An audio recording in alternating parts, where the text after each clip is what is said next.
So you think you know the NES's library? Well, I am the game collector and this is Second Opinion Games, and today I throw down the NES Pop Quiz. Now, I'm pretty sure anyone that's grown up in the 80s should be able to get the passing score of 7 out of 10. However, if you grew up in the 90s or later, well then, I'm going to say this list is very hard. So, you have about 30 seconds to look at each game. And I'm going to make all these clips early on so you have a very fair shot at this. If you need more time, pause it. And at the very end, maybe you can go back and check your answers. If you're feeling extra ballsy, you could leave the lists in the comment box down below, or maybe just break out a piece of paper and pencil. So let's start it now.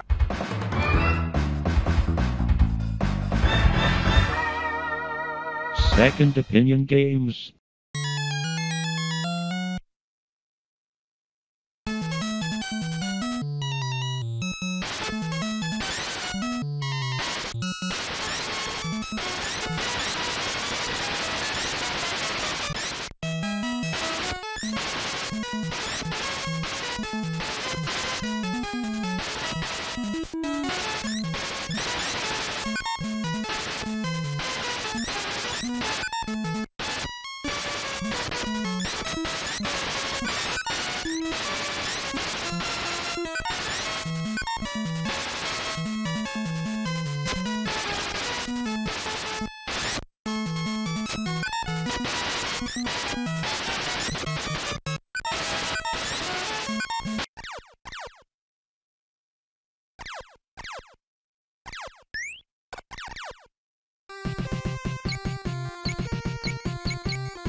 So if you need to check your work, now's the good time to either hit pause or just go back through and check it out. Otherwise, here are your answers.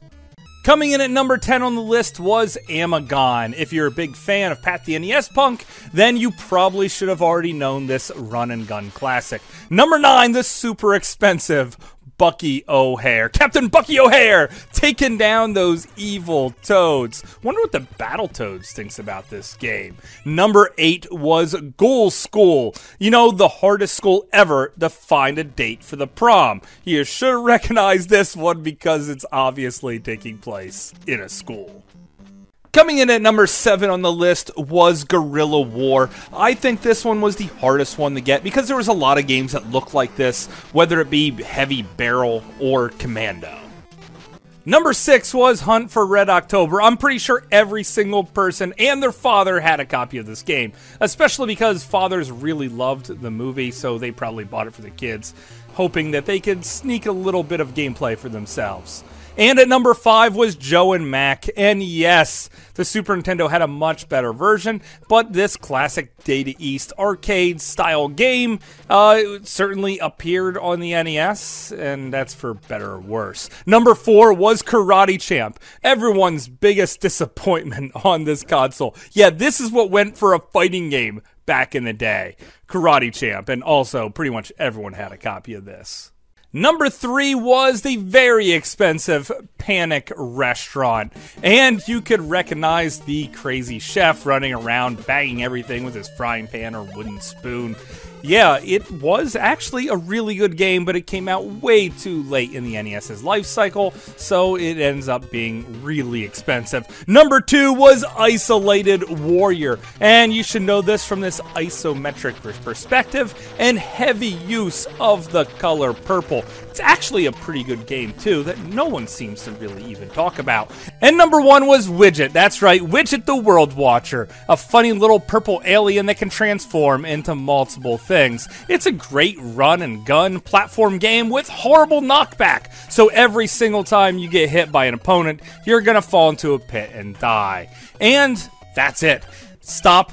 Grade yourself. How'd you do on the list? Let me know because I want to know if I made it a little too difficult for later lists. I'm also working one on the Sega Genesis and Super Nintendo, so hopefully you can get back to me on how much you actually like these or if you just really hate them. So hopefully you did have a good time, and all these games I would strongly recommend getting, but that's just my opinion. Thanks for watching.